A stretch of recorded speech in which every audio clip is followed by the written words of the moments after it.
Welcome to Hard Hats and Horizons, the podcast where we dig deep into the construction and economic development shaping the future of Dallas-Fort Worth. We bring you insights from industry leaders and visionaries who are driving growth in North Texas. From construction projects to industry trends and insights, we cover it all. So grab your hard hat and join us as we explore the people and projects shaping the skyline of DFW. Now, here is your host, Andrea Pender. Well, we are going to go ahead and get started today. I have Justin McCarthy here with us, and he is the CEO and Director of Development with FJ Collaborative, also known as FJ Co. So, start us off by telling us what FJ Co is. Absolutely. Thanks for having me here on the podcast. But FJ Collaborative is two people that came together, Forrest and Justin, and we just saw kind of a niche in the marketplace for building design construction that we wanted to kind of explore and really go after. Being in the architecture side, both of us for so many years, we saw that just the consulting side, direct consulting side of the industry wasn't really playing to our strengths and where we thought some of the gaps were that need to be filled for the clients we were working on an everyday basis. So we kind of started off with this idea of Architecture Plus, where it was kind of like, yeah, we can do architecture for you, but what are you missing in the gaps from a developer standpoint or just an owner standpoint on what the project delivery needed to be? And that really started this formation of taking the skills that we both had, whether it was client management, project management, architecture skills, obviously in the field, construction and whatnot, and kind of collaborating and putting together this all-inclusive company that we can serve the clients whatever service they need and being flexible. And we know we're not developing a big architecture firm. We're also not developing a construction firm. But what we are trying to develop is a way that we can service the clients that we've worked with in the past, or creating those relationships in the future and bring those needs to them. So providing architecture services really for the partners that we've had for a long time and relationships we trust, but really coming in as consultants to our developer relationships, our clients, to help them deliver projects from, kind of thought creation to boots on the ground, vertical construction, and making those projects become a reality. So we bring teams together. We'll bring design teams into the process. We'll bring construction partners, and then we'll even bring, from the development side, we try to bring assets such as either project types or even funds on the debt side, on the capital investment side. So Nice. we're really trying to explore a wide range of just client needs and services. And that's really the collaborative part of what we're trying to deliver. And that's really what started about 2 years ago. And it's just been a fun ride to see kind of how it's transformed itself, even in the few months that we've been around. We're having fun. Nice. Now, kind of talk to us about how you started and how you Yeah. got to FJ.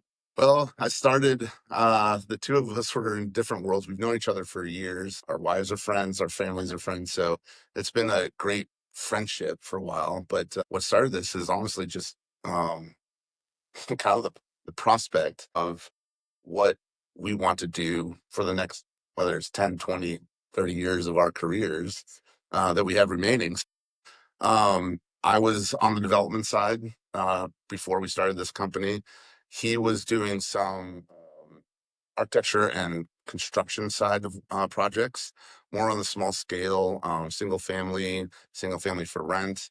And so when it became a possibility that, hey, these are kind of the moving pieces in our lives at our previous junctures and jobs. Forrest actually was the one that is like, what do you think about this? Where I never really thought I was going to be owning my own company or starting a business when I was in my 40s. But that starting point was really just kind of the seed being planted. And then we talked for months and months of, what does this really mean? What are we trying to do? I told him after almost 20 years in the architecture firm, large firm architecture side, I didn't want to run an architecture firm anymore. I wanted to be part of the holistic approach to design, construction, and building. And so that really kind of led to this formation of, we have these skills and we have these abilities and we have some potential projects already that we can start with, but how does that lend us to this goal? And so every day has been a part of a process to get us to an end goal of where we can be kind of that Swiss utility knife, Swiss Army knife that is for ourselves, whether we do our own development, which we're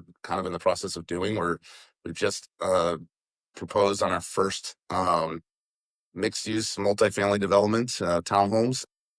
It's exciting. It's a lot of fun. It's scary, and you learn something every day. But from my past working with developers, with his side of development, and from our just project management side, the answers are around us. We put ourselves around really smart people and people that know how to get from A to B and A to Z at the end of the day. Right, right. Yeah. It's really interesting too, because I feel like in this industry, we all put ourselves in these little silos, Absolutely. but you have to work, everybody has to work together. Absolutely. And that's part of kind of the consultant side of the industry is every architecture firm that we worked with, it was about silos, how to get to the next project. Yep. And whether that firm specialized in one type of project type or multiple sectors, you're always trying to figure out how do you get to the next project. There was never anything about enjoying the projects that you were doing or focusing on those relationships. And so that was a piece of kind of our identity and how we wanted to move forward and how we can enjoy those things while you kind of look at the big picture of it. Don't try to be so siloed. Again, if we're not the right people for it, we're going to bring you the right people. Put the right people in the project, in the relationships. Those things are going to come back to you 10 times. They're going to remember you. They're going to remember, the client's going to remember that you put them with the right GC or the right bank or the right architect, civil engineer, all those things. And each of those consultants will remember you as well and Right. ask you to be a part of the next thing or the next thing. So that really has been a big piece of it. Don't silo ourselves. Allow us to understand that we're all part of a big picture, and especially in this market, DFW specifically, state of Texas, bigger, but our state, our metroplex, we're so blessed, obviously, in the building design and construction industry. But everyone knows everybody. Everyone knows. There are no everyone. secrets. Yeah. And so, as much as everyone thinks that, hey, this is my silo or my avenue to run here, there's always some offshoot or off road or somewhere to take that. How do you provide not just a specialty but a breadth of services, Mhm. whether you're an architect consultant or whether you're a GC? How do you provide other services that lend you to get more work or get more reward with working with those certain clients? Well, and it's interesting too, because I feel like there's like an order of importance on the org Right. chart. Like this guy's the fancy one, and then Right. it trickles down. But the fancy guy can't have a building unless we paint it. And, Right. right, that's exactly right. And in the same breath as development, is the lines of who's doing what is getting blurred. How many subcontractors are starting to take on other pieces of work so they get the whole pie? Yep. Mhm. How many developers are bringing in-house an architect, structural engineer, civil engineer, so they can get through a lot of the early stuff up front that's taking away services from Right. the direct consultant? What developers are self-performing work Right. with, whether they have a framer or whatever, there's pieces, these lines are getting blurred. And so to provide service that isn't just, again, siloed into one avenue, so you're allowed to explore that breadth of whatever you're capable of, you have to be flexible. You have to be a utility knife. That's what we keep going back to. It'll be interesting to see all this in 10 years. Right. I feel like that this new generation, we don't want the silos and we recognize it. Yeah. So it will be interesting. If only we had a crystal ball. What are we doing in 10 years? We all had a crystal ball. I think all of us might be even doing something different right now, but Or maybe we would just dive in deeper. that's kind of the fun part of it is, and Forrest and I have really enjoyed that aspect of it, is what just comes across our plate the next day. We've gotten phone calls just randomly from people. We have no idea how you got our names, and it's just been that kind of way. And we'll say no, it's just not our fit. But at the same, again, goes back to what I was saying is, I know someone who's better for you. Right. We appreciate this opportunity, or we Right. just don't have the capacity to do what you're looking for. But try this person or try this firm or whatever. It all is going to work out for everyone. I think being able to say no is a huge thing. People are always so scared to say no. And I'm like, well, but if it doesn't fit, it's going to be a bad experience for everyone. Well, unfortunately, you and I and many people that we know, we've gone through Mhm. major issues over the last 20, 30 years. Right. From the late 90s, Uh-huh. 2008, 2009, even 5 years ago. The unknown is super scary. One of the things, by having flexibility and having different offshoots and not being siloed and having that flexibility, is finding ways to provide those services even in downtime so that you can pivot and That's not my project type because in a downturn, all projects are Right. tough. You're not just going to turn and go over and do healthcare all of a sudden, but healthcare is, having a very tough competitive environment right Right. now. So, um, you know, that flexibility of skill, but providing services that aren't just architectural consultant, aren't just structural engineer, aren't just GC, but providing entitlement services and architects and truly being, having that zoning specialty inside those things that help build projects for developers that can go and acquire land and look at projects further down the road, but maybe not be building them for a couple years. All those things are planning so that you don't have to lay off employees and hopefully all money coming in on the cash flow standpoint. There's so many avenues to be thinking about that. Again, FJ Collaborative doesn't want to just pigeon ourselves to being a owner's rep, an architect, a developer. We want to have pieces of all those things and we want to work with really just great people. And sometimes you got to say no when you know it's not the right fit. Right. Right. Yeah. I feel like we've hit like 15 questions already before I even ask the question. No, this is really good.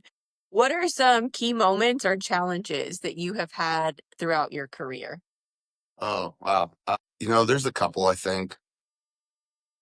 We look at careers, you're going to have, it's called work for a reason. Uh-huh. Uh-huh. And so there's always going to be, peaks and valleys.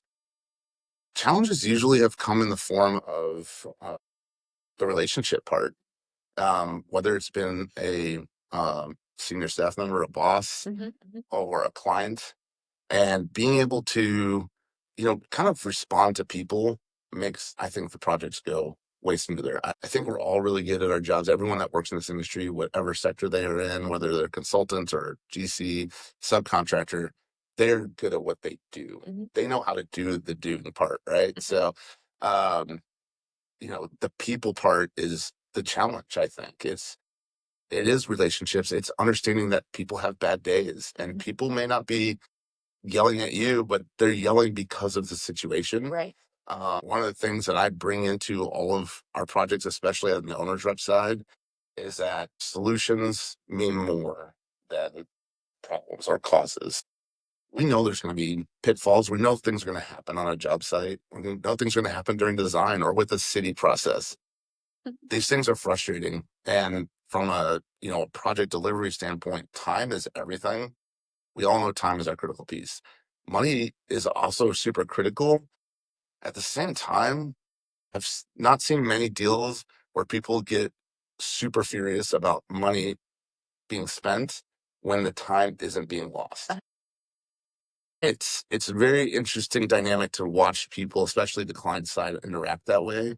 If you're going to tell them it's XY dollars that they have to still spend, but we're not losing a day or we're still getting ahead or this is the way we have to pivot and it's just what it is, but everyone's moving forward, we got to go. At the end of the day, yeah, they're going to grumble or someone's going to be mad, but they're going to just move on because it's the betterment of the project. Um, so the people side, managing people, managing emotions, listening to people, listen to everybody, what they're saying, because their input is valid. Get on a site with the superintendent and they're mad because somebody didn't show up or some material didn't get delivered or architectural details. We didn't draw them properly, or they didn't get a detail for a specific condition. Fine. Hear them, let them vent.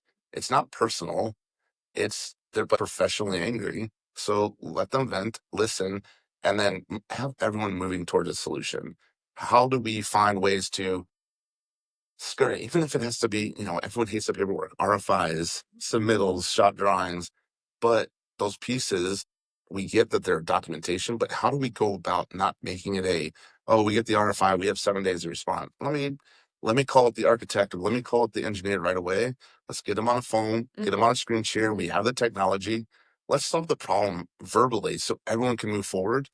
Now send the RFI, get it responded to. It's in the paperwork for everyone's record. No one's lost time in the field. No one's lost time from the owner standpoint. Those are just examples, but I would say that the challenges are always just handling relationships and the people on the project. And it's every side. It's the owner side, it's the contractor side, it's the consultant side. Well, and I mean, you've heard the phrase, you do business with people you know, like, and trust. That's I right. mean, that goes in everything. Everything you do. Yeah.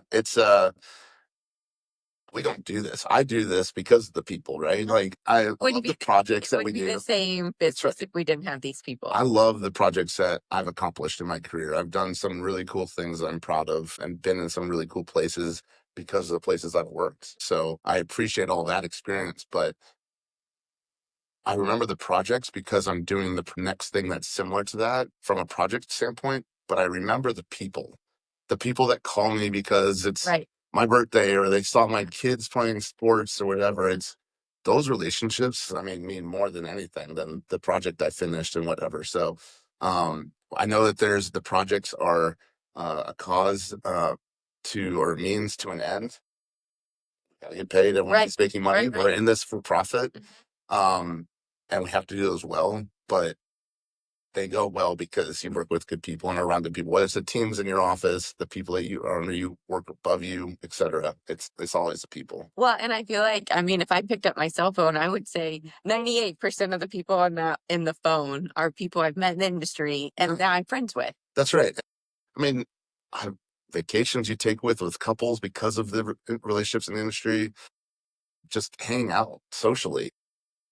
We make lunch plans and we make happy hour plans and we make all these things, but it's networking and just seeing how things are going. But most of us are doing these items because they want to spend time with certain people. You care. You do. Mm-hmm. And there's nothing better than that, honestly. Yeah. Yeah. I like that. What are some things that have motivated you along the way or some lessons that you learned? That's tough.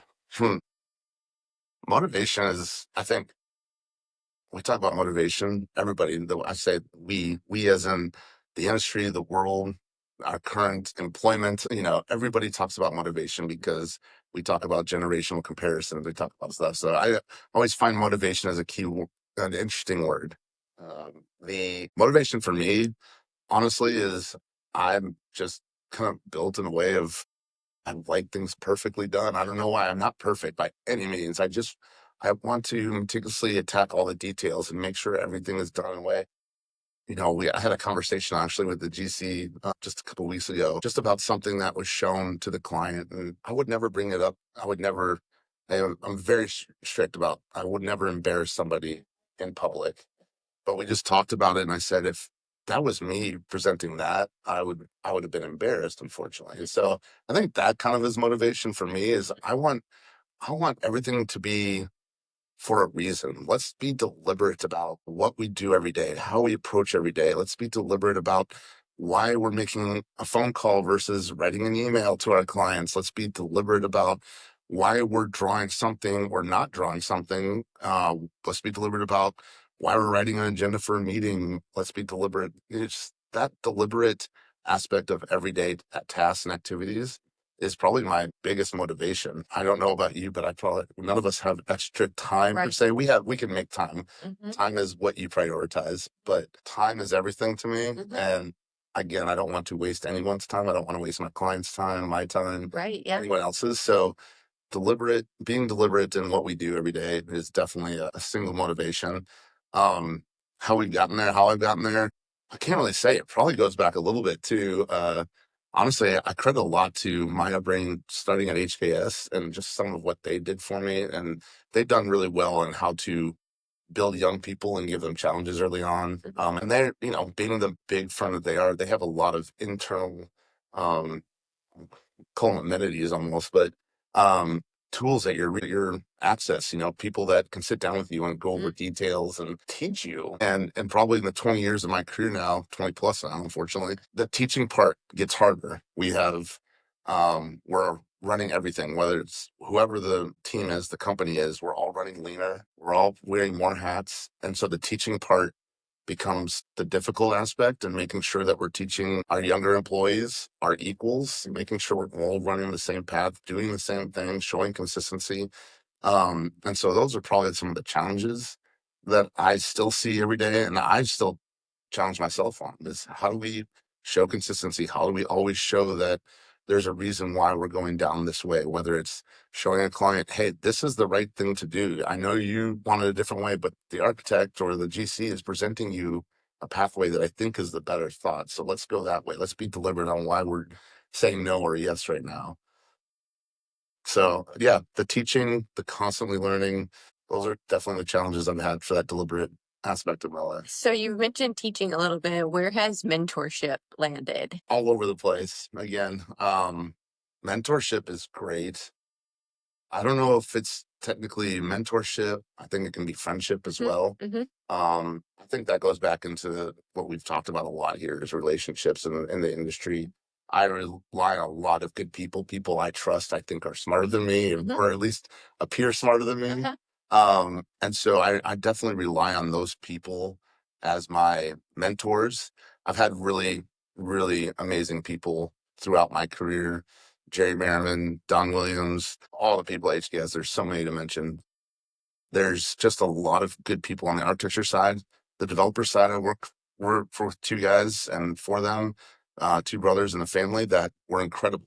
They really valued their people and their employees, um, and really had just a mindset of why we do everything. Why do we look at everything? And so, again, whether it's people you work with or work for, there's mentors, great mentors I've had. But the idea of mentorship and you know, a directed mentor, especially coming from as an architect, being told this is your mentor is a hard thing. Yeah, that's a little different. It's a little different. And so I think that's why I kind of veered towards that friendship word as well. Is I think you kind of pick your mentors, even if they're equals in the field with you, because you put people around that you're comfortable with and you're willing to talk about and be open with, and they're willing to be open with you and talk with you. Actually, it kind of leads me to a story. I have a really great friend. Won't even bring up his name out right now, but I have a really good friend. He was at a competing architecture firm, and we got to know each other, through the same marketing networking events. Yep. Just realized that we really enjoyed just talking. We started just making monthly plans to go have a drink on the way home from work because we both lived in the same general direction. And it just got to the point where we were talking about work. We weren't giving away trade secrets for our offices or telling you, oh, this is what we sent out as a proposal. But it was, how are you doing? What are you seeing as the weaknesses in your office versus mine, or what's going really well? And trying to find ways to learn, because we all are trying to achieve the same thing. Again, no secrets. We all know that the projects are out there.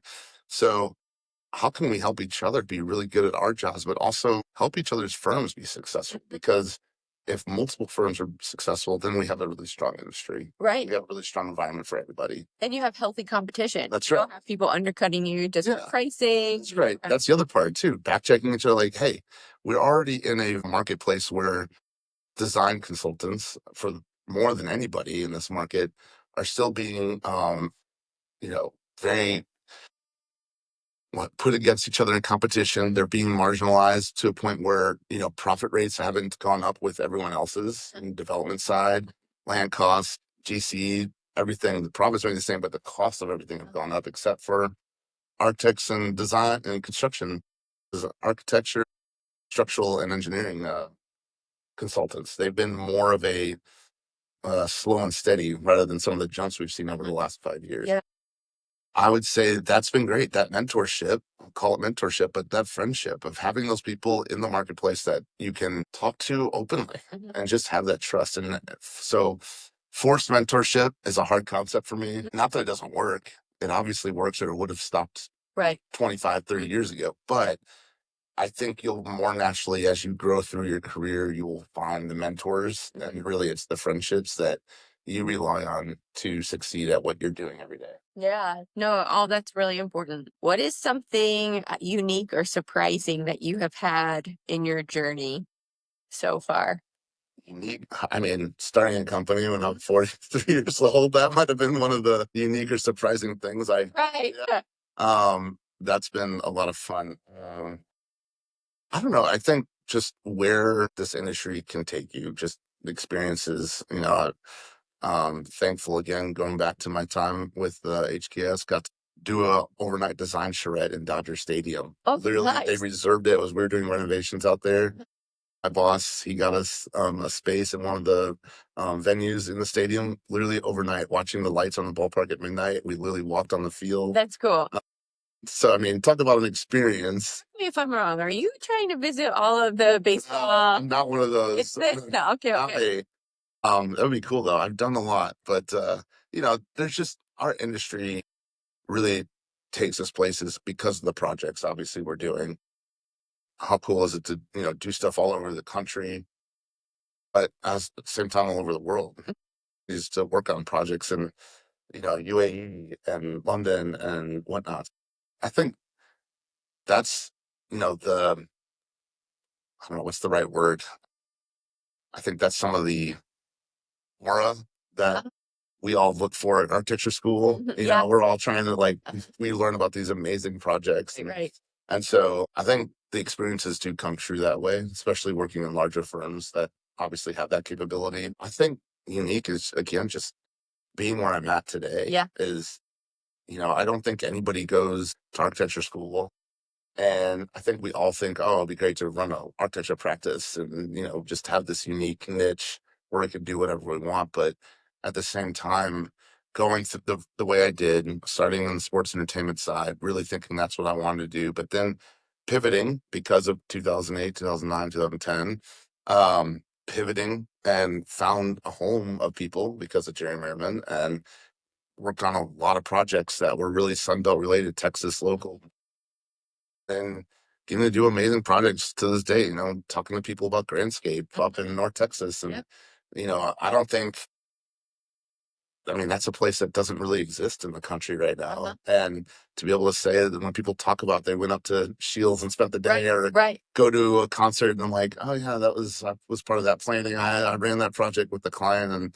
And those are the unique experiences that I definitely are going to value and appreciate for a long time. And again, relationships, because I'm still friends with the owners of that complex and that place and the development group, and talk about their kids and talk about each other. So, and those are places where you can take your family and your kids and your friends and your parents and go off a little bit. Took my son to the construction site as we were getting closed up, and got the GC was hosting everyone. Those are things that I'll always remember. Nice. Need reliable, high-quality service for your commercial project? Choose Carrco, the most trusted contractor in commercial painting and drywall in Dallas-Fort Worth. With over 30 years of experience, Carrco delivers top-tier craftsmanship across Texas. From expert painting to seamless drywall, we handle it all, on time and on budget. Transform your space with the professionals at Carrco.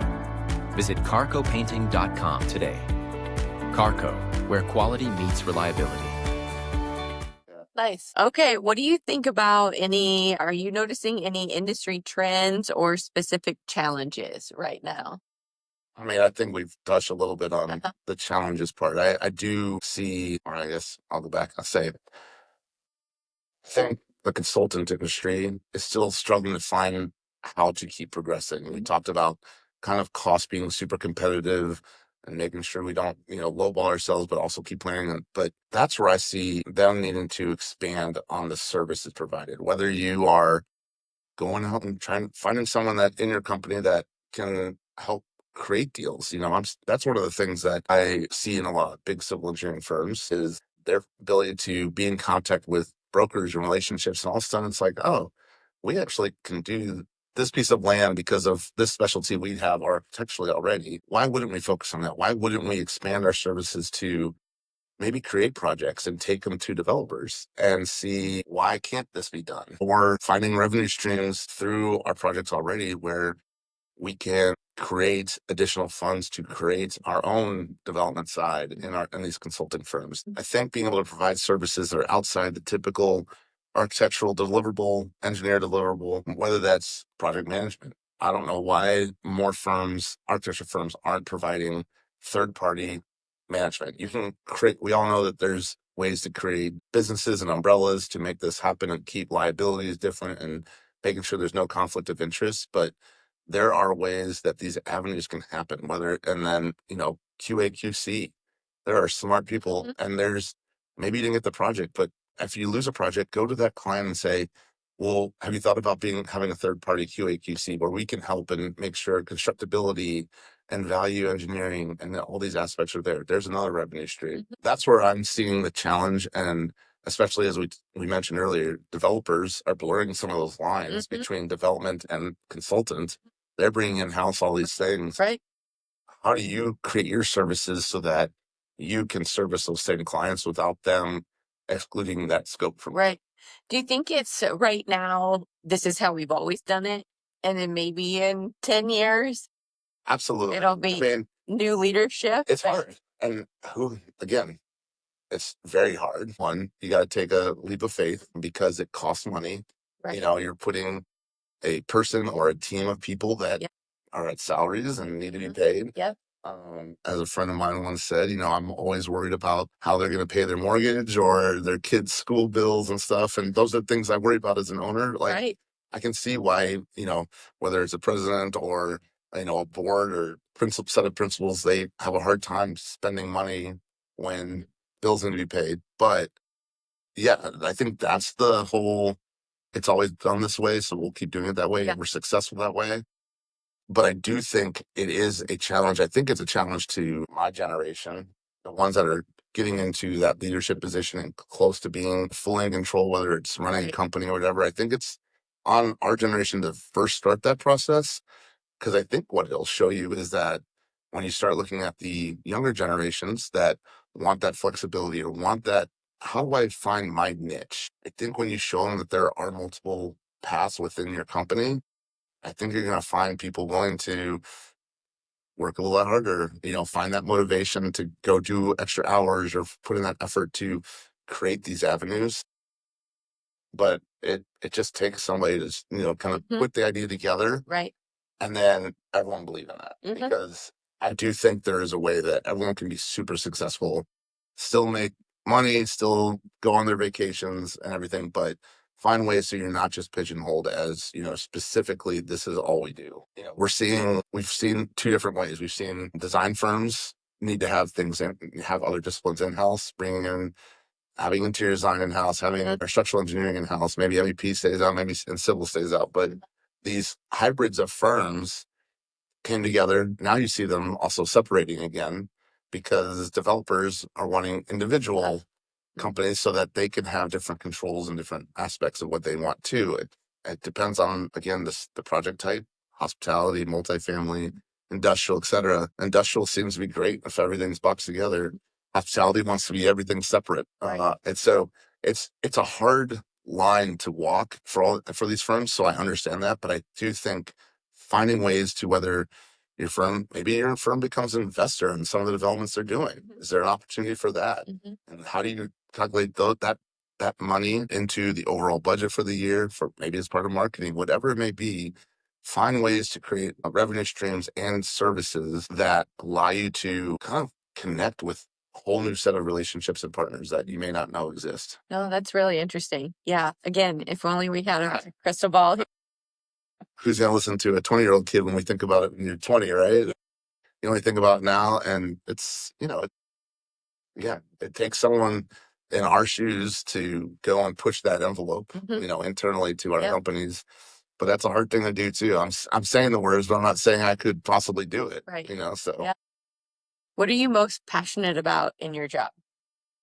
oh, that's easy. I mean, that's definitely my friends. I'll just call it my friends because that's to just see somebody randomly or even just pick up the phone or a lot of times I just send a text like, buddy, what's going on? How's life? I know you were traveling. Hope the vacation was good, but it's the people because again, it just makes going to the meetings and doing the work so much more palatable. The work is fun. I love being on job sites. I love seeing everything come together, but I don't walk a job site by myself. I want to walk it with the GC and Right. the owner, and we have the conversations. That's what I'm passionate about. It's definitely the people in this industry, and it's people that have been on my team before that I used to be their boss. I want them to succeed. I'm always just checking on them. I want them to get everything they ever wanted. It's my former bosses. It's mentors. It's everything. Clients. Yeah, those people are the best part. Well, and it's funny too, because again, like this is a big world, but our industry is so small. And I feel it was a couple years ago, my dad was down visiting, and literally every place we walked into, Andrea, and my dad's like, I know you know a lot of people. He was like, but it My was wife gets annoyed by it a little bit sometimes. My wife gets a little annoyed. It's fun. But she definitely jokes that everywhere we go in, I'll probably know somebody, we were out having dinner with another couple a couple weeks ago, and just randomly in a small restaurant, 30 people max restaurant, two people walk in, and I'm like, "Hey, Jeff," and just to, and literally my wife's like, "Really? Really? Just hole in the wall, 30 person, 30 seats," and two people are like, it happens. So it's fun. I think, I mean, that's really what brings a smile to my face. That's what I'm passionate about. I want everyone to be successful. I want everyone to succeed. I want everyone to get the recognition they deserve or the raise they wanted. And I know that's always hard, but I'm rooting for everyone. That's really good because I feel like we are at this age now and kind of time in our life where you don't have to keep it to yourself. You want your team to get the credit for it, because even if you told them every single thing to do it, they did it. They didn't have to. So they need to get that credit. As I was telling Forrest, we were talking about, one of my clients up in McKinney Industrial Deal. That client found out that, I was available as an owner's rep, and they called me just out of nowhere. They found out this was what was going on. They're like, "Let's go have lunch."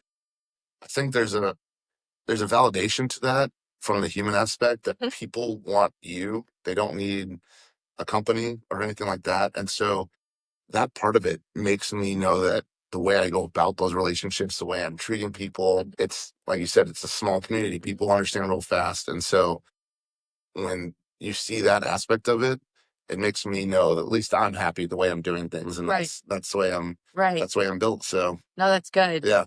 What are some of your future goals? You mentioned like 10, 20, 30. We bounced there. Yeah, nice. I know. And I said 30. I'm like, man, am I really working that hard? It's 30. Yeah, that's why I'm like, are you really? Forrest and I talked about it. It's hard to really say, what the goal. We have very immediate goals, probably. We want to get our first development project done, which, cross our fingers, will get accepted, our proposal we put in. So getting that done, that's an immediate goal. We have just aspirations to grow this to what we can manage, but as well as, do we want to grow a company and create, an office space, staffing, et cetera, like that? That's a hard thing that we're playing back and forth with right now. It's definitely in our consideration. We know that there is good work for people that we would want to work with us on. We have some partnerships that we're already doing as relationships that they're working on, some architecture stuff we're working with, but right now, I think we want to create a place and a name that clients want to work with, want to be around, and know that they are getting a service, From you. Personally, me. And if someone else is going to go into that spot, I want them to be similar to me in terms of just the personality, outgoing, knowledgeable, and have some of that experience. And, getting someone with 20 years experience that's, an extrovert and such it's a narrow pool to follow, but we've got some really amazing people that have reached out, really been interested in doing some of the work that we're doing, have similar visions, younger generations that want to. And so we're really piecing that together on what we really want this to look like over the next 5 to 10 years. And I think once we really start establishing that, probably in the next 24 months, we'll know more about that 10-year plan, the 20-year plan. And we'll go from there. But I think the flexibility that we are going after right now, I think we're all seeing, over the last 5 years have been just adventurous for every side, from the owner side to consultant side, GC side. So I'll use adventurous because projects are still getting done. There's lots of work out there, but it's definitely more selective, and we're still seeing the big groups still kind of holding back and not really unleashing the fire hose on everything. But we're in a really good time. I think the next, the last 5 years of the 20s here is going to be really exciting for our market, and especially for Texas. Really starting next year, I think you're going to see a lot of stuff really kind of hitting the ground, breaking ground and whatnot. And so that lets us really focus on, the project management owner's right side, but also kind of keep piecing together what do we want to do for development side. And we're gonna still do some architecture. We'll still do those with the people that we trust and call on us, but we'll keep shaping and growing. Just really try to be extremely flexible as this thing grows and what we want it to be. Yeah. Okay, so we're gonna move on to some personal questions. Okay. What are some of your hobbies outside of work? Which, in addition to being a chauffeur for Oh my God, yeah. Two kids. You don't want your kids to grow up so fast, but I'm ready for one of them to drive. Just to, like, could drive the two of you around a little bit more. Hobbies. That's great. I love being at the water. I love being on the lake. We have a boat. We're up at I have a boat up in the marina at Lake Texoma. We love being there. That's my happy place. Yeah. I think my wife likes me at the lake a lot more too. It's just one of those things, and my kids have really turned into lake kids. So that's my happy place from a hobby standpoint. Nice. I love really just doing outdoor stuff. My kids' sports it's become a hobby. They do so much. A second job. Yeah, it's a second. Well, it's not a job because I pay others. I mean, my wife and I truly are blessed for what we've got in our lives. We're really excited about that, and it's been fun. Our kids' sports have actually led us to travel a lot. Our daughter got to go play soccer in London last summer, Whoa, so like we got to travel to Europe as the family of four, and wow. like so we do love to travel. We just got back from my wife and I got away to Oregon for a couple days, do some wine tasting. That was amazing. So traveling, lake life, are probably our two things. I would say, starting a company 2 years ago has become a hobby now because every day I'm learning something. We're trying to always find, I mean, I'm sure everyone understands how difficult it is, but tax codes and understanding what you're filing taxes under. Just so I'm learning constantly how to run a business. It's become almost my second job outside of my actual job. And everyone will joke. Everyone knows I do enjoy bourbon. I collect bourbon quite a bit. Probably buy more than I actually consume, but it's fun. And hobby it's my family. It's vacation. It's time just away with good people. That's good. Who or what inspires you the most? Oh, the Who is the Who is tough. What inspires me the most is really just showing my kids what can be done. My wife bought her company several years ago. She runs a company. Now I started a company. We're showing them that you can really figure out what you want to be, what you want to do. You have the tools, go to school, do well in school, and then figure out, really what your path is as you go. And it can change. But I get inspired because I need to show them that this world is constantly changing. I can't even imagine what it's going to be as my kids learn about Instagram and TikTok and social media. And so knowing that there are jobs being created every day by younger generations, I have no idea what careers are even going to be available in 10 years when my daughter graduates college, or 15 years when my son graduates college, if they go to college or they go to trade schools or whatever they want to do. Like, but showing them that there is a way and a method, and showing that work hard, play hard, treat people well, those things come around really well, and show you that you can kind of create what you want.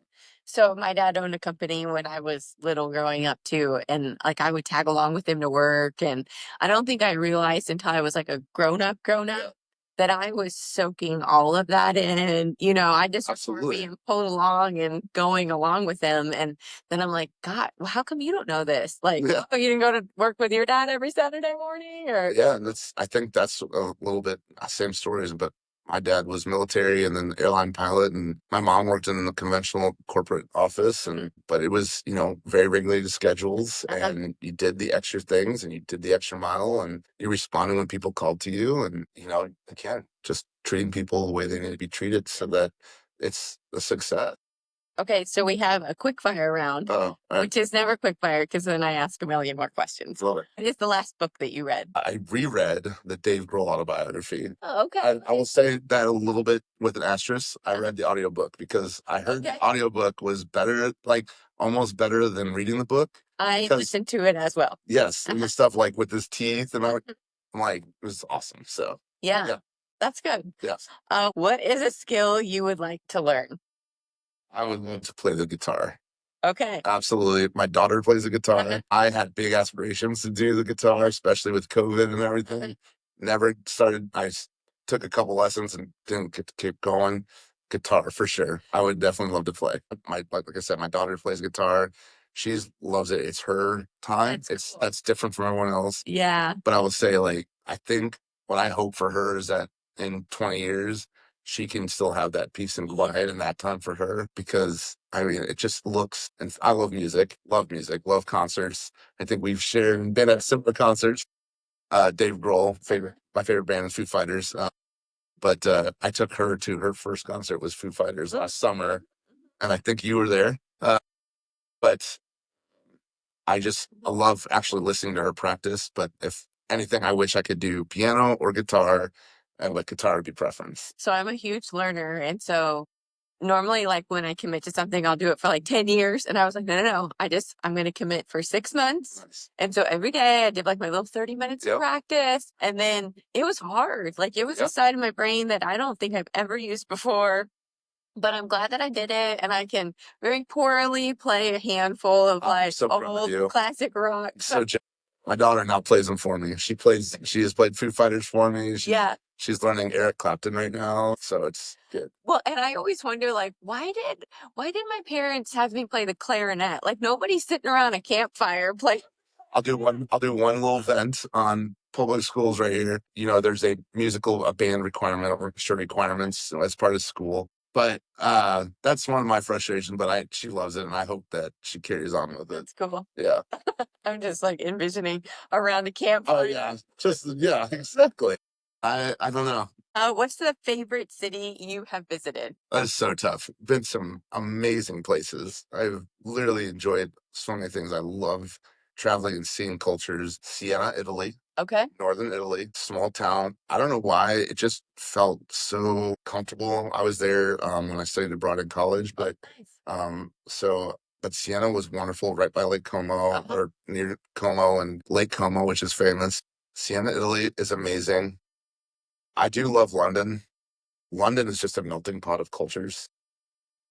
Truly, I love there. The countryside of Ireland. I wouldn't say a city.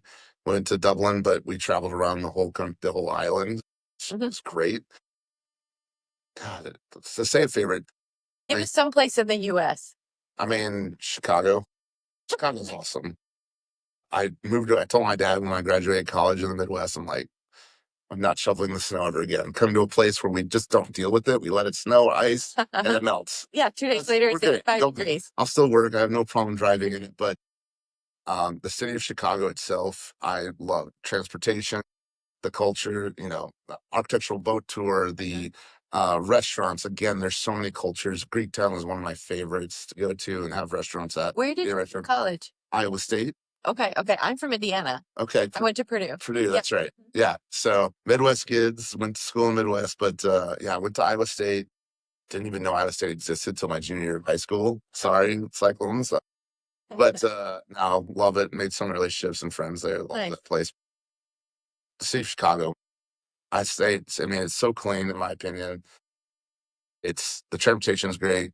Summertime, the lake, the beaches, they just probably last 10 years they've been building up the Riverwalk, the food, the entertainment. Just city is amazing. You could spend years living there and still not get to everything. Nice. So I said this the other day on a podcast because somebody also mentioned Chicago. Okay.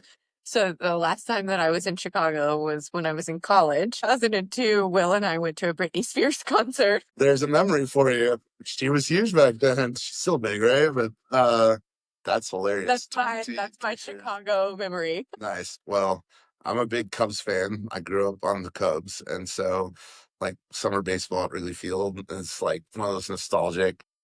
Could still smell the air, if you whatever you want to say, be poetic about it, but city of Chicago every time in the States. Our first dog's name was Wrigley.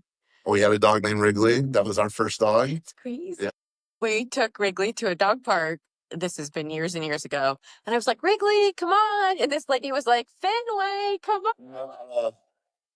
That's so great. That's how we name these things. So we have our second dog now. He is Clark. Which Clark is the name of the mascot of the Chicago Cubs, Clark Cub. So my son came up with it geniusly. but it's also Clark Avenue is also one of the 4 streets that borders Wrigley Field. Interesting. And so it's great. And then one of the most famous Chicago type movies is National Lampoon's Christmas Vacation. So Clark Griswold. Love it. So we have a lot of stuff going on with Chicago and Clark in our life right now. And That's it's funny. fun. Yeah. What is your favorite construction project you have been a part of? I mean, Grandscape probably falls. Grandscape was pretty awesome. Been, like I mentioned, a couple projects. Grandscape was fantastic, from the people, the relationships, and the consultants. The owner was just great, especially the director of construction up there. Him and I had a fantastic relationship and were able to accomplish a lot. That it's just unique, you know. We one of my former colleagues and coworkers at Merriman, I remember a specific line he said, but you know, everyone in the office and around was just talk about Grandscape as a singular project. We had probably 80 projects going on up there at one time, between the different buildings, the different tenants, finish outs, the overall site. And so that was always a big joke, is like we went and discussed it as a project team, and we discussed it as a firm as a singular project. Yeah. But really, we were trying to manage, probably in the big scheme of things, 20 major things, Wow. but had probably 70 somewhat projects within that scope. That was incredible to manage, to see come to life, to see us put together, to see the individual teams that I had on, whether it was the multifamily, which is amazing, to the retail component, to the site component, just and how we all worked together, and then worked with our consultants and worked with the GC. It was definitely something I'm super proud of. Nice. Yeah. That's exciting. That is funny because we all hear Grandscape, and it's just one. Yeah, it's a destination. It's just one. It's a destination, but we had we started that project in 2016, and we basically soft opened during COVID, because it was supposed to be open March of 2020. It shuts down. So we delayed the opening a couple months, and we did get it open, but then we had the official opening in spring of 21.